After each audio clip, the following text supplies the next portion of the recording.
ஹல்லேலூயா. கர்த்தருடைய பரிசுத்தமுள்ள நாமத்துக்கு ஸ்தோத்திரம் உண்டாவதாக. நாம் 106வது சங்கீதம் 9 முதல் 12 வரை நாம் வாசிக்கலாம். அவர் சிவந்த சமுத்திரத்தை அதற்றினார், அது வற்றி போயிற்று. வெட்டாந்தரையில் நடக்கிறது போல அவர்களை ஆழங்களில் நடந்து போக பண்ணினார். அவர்கள் சத்துருக்களை தண்ணீர்கள் மூடிக்கொண்டது, அவர்களில் ஒருவனும் மீந்திருக்கவில்லை. அப்பொழுது அவர்கள் அவருடைய வார்த்தைகளை விசுவாசித்து அவருடைய துதிகளை பாடினார்கள். நம் கண்களை மூடி பரிசுத்த ஆவியானவரிடத்தில் நம்மை தாழ்த்தி அர்ப்பணிப்போம். எங்களை வழிநடத்தி வருகின்ற பரிசுத்த ஆவியானவரே, தகப்பனே, எங்களை தாழ்த்தி உம்முடைய பாதத்தில் அர்ப்பணிக்கின்றோம் ராஜா. தகப்பனே, இன்னும் ஒரு விசை எங்களை பரிசுத்தப்படுத்துவீராக. பரிசுத்த ஆவியானவரே, உம்முடைய நாம மாத்திரம் உயர்த்தப்படட்டும் ஆண்டவரே. நீர் உயரவும் நாங்கள் சிறுகவும். இயேசுவின் நாமத்தில் பிதாவே, ஆமென். ஹல்லேலூயா. கர்த்தருடைய பரிசுத்தமுள்ள நாமத்துக்கு ஸ்தோத்திரம் உண்டாவதாக. அவர் சிவந்த சமுத்திரத்தை அதட்டினார் என்று பார்க்கிறோம். அதட்டினார், அது வற்றி போயிற்று. வெட்டாந்தரையில் நடக்கிறது போல அவர்களை ஆழங்களில் நடந்து போக பண்ணினார். இங்கு பார்க்குறோம் நம்ம, அவர் சிவந்த சமுத்திரத்தை அதட்டினார் என்று பார்க்கிறோம். நம்ம பழைய நம் யாத்ராகம புத்தகத்தில் பார்க்கும் பொழுது 14வது அதிகாரம் 15வது வசனம், அப்பொழுது கர்த்தர் மோசேயை நோக்கி, நீ என்னிடத்தில் முறையிடுகிறது என்ன? புறப்பட்டு போங்கள் என்று இஸ்ரவேல் புத்திரருக்கு சொல்லு. 21வது வசனத்தை நாம் வாசிக்கலாம். மோசே தன் கையை சமுத்திரத்தின் மேல் நீட்டினான். அப்பொழுது கர்த்தர் முழுதும் பலத்த கீழ்காற்றினால் சமுத்திரம் ஒதுங்கும்படி செய்து அதை வறண்டு போக பண்ணினார். ஜலம் பிளந்து பிரிந்து போயிற்று. 22வது வசனம், இஸ்ரவேல் புத்திரர் சமுத்திரத்தின் நடுவாக வெட்டாந்தரையிலே நடந்து போனார்கள். அவர்கள் வலது புறத்திலும் அவர்கள் இடது புறத்திலும் ஜலம் அவர்களுக்கு மதிலாக நின்றது. அன்றைக்கு பார்க்கிறோம், ஜலம் அவர்களுக்கு மதிலாக நின்றது என்று பார்க்கிறோம். இங்கே ஆண்டவர் கர்த்தருடைய தாசனுக்கு இங்கே எப்படி வெளிப்பாடு கொடுக்கிறார் என்றால், அவர் சிவந்த சமுத்திரத்தை அதட்டினார் என்று வெளிப்பாடு. கிறிஸ்துவுக்குள் பிரியமானவர்களே, நாமும் நம்முடைய வாழ்க்கையில் வெளிப்பாட்டோடு நாம் செல்ல வேண்டிய காலம். நம்முடைய வாழ்வும் கர்த்தருடைய வெளிப்பாட்டோடவே நாம் செல்ல வேண்டும் என்று பரிசுத்த ஆவியானவர் நமக்கு கற்றுக் கொடுக்கிறார். ஹல்லேலூயா. கிறிஸ்தவ வாழ்க்கை என்பது நமக்கு எதை குறிக்கிறது என்றால், விசுவாச கப்பல். நாம் விசுவாச கப்பலிலே பயணம் செய்வதை போன்று நம்முடைய கிறிஸ்தவ வாழ்க்கை இருக்கின்றது. ஹல்லேலூயா. நாம் இந்த கிறிஸ்தவ வாழ்க்கையில் நாம் கிறிஸ்துவோடு பயணம் மேற்கொண்டால், பரிசுத்த ஆவியானவர் அன்றைக்கு எப்படி இஸ்ரவேல் ஜனங்களை கானான் கொண்டு போய் சேர்த்தாரோ, அதே போல் நம்மையும் நமக்கு பின்னாடி வருகின்றவர்களையும் அவர் பரம கானானுக்குள்ளே கொண்டு போய் சேர்க்கிற தேவனாக இருக்கின்றார். ஹல்லேலூயா. நமக்கு நம்முடைய வாழ்க்கையில் நமக்கு போராட்டு வரலாம், பிரச்சனைகள் வரலாம். அடிமைத்தனத்திலிருந்து அப்பொழுது தான் எகிப்திலிருந்து இஸ்ரவேல் ஜனங்கள் மீண்டு வந்தாங்க. பரம கானானுக்குள்ளே போகிற வழியில் இடையில சிவந்த சமுத்திரம் இருந்தது. அதே போல தான் நாமும் நம்முடைய பாவ வாழ்க்கையிலிருந்து நாம் மீண்டு வந்ததுக்கு அப்புறமும் அந்த பாவம் நம்ம சில வேளைகளை நம்ம தொடர்ந்து வரும் பொழுது, நம்முடைய ஆண்டவராகிய இயேசு கிறிஸ்துவை நாம் நோக்கி பார்க்கும் பொழுது, அந்த தடைகளை, பாவத்தை முழுவதுமாக அவர் அழித்து போடுகிற தேவனாக இருக்கிறார். அன்றைக்கு பாருங்கள், இஸ்ரவேல் ஜனங்க எல்லாரும் போனாங்க, கடலுக்குள்ளே போனாங்க. ஆனாலும் எகிப்தியர் கடலுக்கு அப்புறம் வெளியவே நின்றுட்டாங்களா? இல்லவே இல்லை. ஆனாலும் எகிப்தியரும் கடலுக்குள்ளே வந்துட்டாங்க.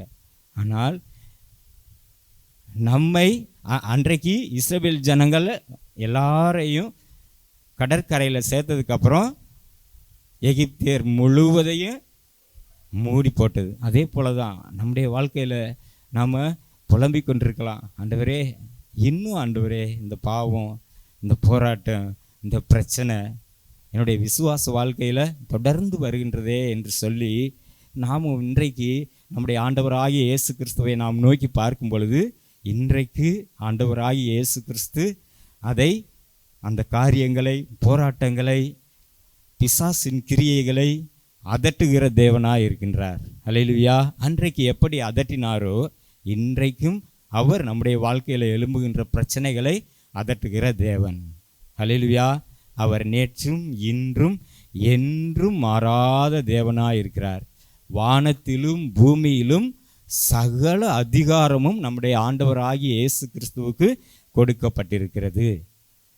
நம்ம பார்த்து தான் சொல்கிறார். என்ன சொல்கிறாரு என்றால் ஏசாயா தீர்க்க தரிசன புத்தகத்தில் 55வது அதிகாரத்தில் 14வது வசனத்தை வாசிக்கும் பொழுது, உனக்கு விரோதமாக உருவாக்கப்படும் எந்த ஆயுதமும் வாய்க்காதே போம் என்று சொல்லப்பட்டிருக்கிறது. அல்லேலூயா. தேவனுடைய பிள்ளைகளாக இருக்கின்ற நமக்கு விரோதமாக எழும்புகின்ற எப்படியாப்பட்ட போராட்டமாக இருந்தாலும் சரி, பாடுகளாக இருந்தாலும் சரி, பிரச்சனைகளாக இருந்தாலும் சரி, அவைகளில் ஒன்றையும் வாய்க்க முடியாதபடி நம்முடைய ஆண்டவராகிய இயேசு கிறிஸ்து நமக்கு செய்கின்றார். அல்லேலூயா. ஆனால் ஒன்று மாத்திரம் நாம் செய்ய வேண்டும். ஆண்டவராகிய இயேசு கிறிஸ்துவோடு நாம் பயணம் மேற்கொள்ள வேண்டும். அல்லேலூயா. நம்முடைய வாழ்க்கை பயணத்தில், இந்த விசுவாச பயணத்தில் ஆண்டவராகிய இயேசு கிறிஸ்து நம்மோடு கூட இருக்கும் பொழுது பரிசுத்த ஆவியானவர் நம்மை பரம கானானுக்கு கொண்டு போய் சேர்க்கிற தேவன். அல்லேலூயா. அன்றைக்கு பார்க்குறோம், ஜெப ஆலயத்தில் பார்க்கும் பொழுது ஆண்டவராகிய இயேசு கிறிஸ்துவை குறித்து நாம் பார்க்கின்றோம். 1வது அதிகாரத்தில் 25வது வசனத்தை நாம் வாசிக்கலாம். மார்க்கு 1:25. அதற்கு இயேசு, பேசாமல் இவனை விட்டு புறப்பட்டு போ என்று அதட்டினார். அவன், ஐயோ நசரேயனாகிய இயேசுவே, எங்களுக்கும் உமக்கும் என்ன? எங்களை கெடுக்கவா வந்தீர்? உம்மை இன்னார் என்று அறிவே, நீர் தேவனுடைய பரிசுத்தர் என்று சத்தமிட்டான். அதற்கு இயேசு, நீ பேசாமல் இவனை விட்டு புறப்பட்டு போ என்று அதை அதட்டினார். இன்றைக்கும் நம்முடைய பிள்ளைகளை குறித்ததான காரியங்களை குறித்து நம்ம கலங்கி கொண்டிருக்கலாம். பிள்ளைகளுடைய பயத்தை குறித்து, பிள்ளைகளுடைய எதிர்காலத்தை குறித்து, பிள்ளைகள் படுகின்ற வேதனைகளை குறித்து நாமும் பயந்து கொண்டிருக்கலாம். பிரியமானவர்களே, நாம் இயேசு கிறிஸ்துவை நாம் பற்றி கொள்ளும் பொழுது அவர்களை பிடித்திருக்கின்ற அதிகாரங்களை அவர் அதட்டி விரட்டுகின்றார். யார் அதட்டுவார்?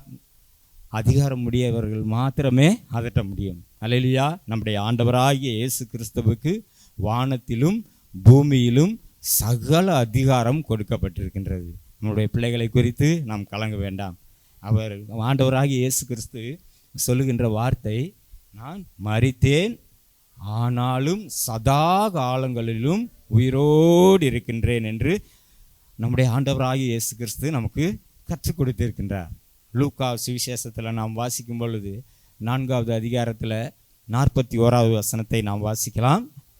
பிசாசுகளும் நீ தேவனுடைய குமாரனாகிய கிறிஸ்து என்று சத்தமிட்டு அநேகரை விட்டு புறப்பட்டது.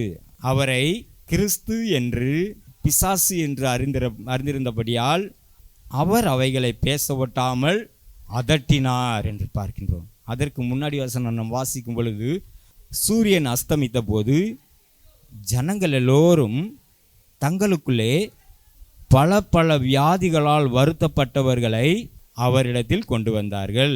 அவர்கள் ஒவ்வொருவர் மேலும் அவர் தம்முடைய கைகளை வைத்து அவர்களை சுஸ்தமாக்கினார். அல்லேலூயா.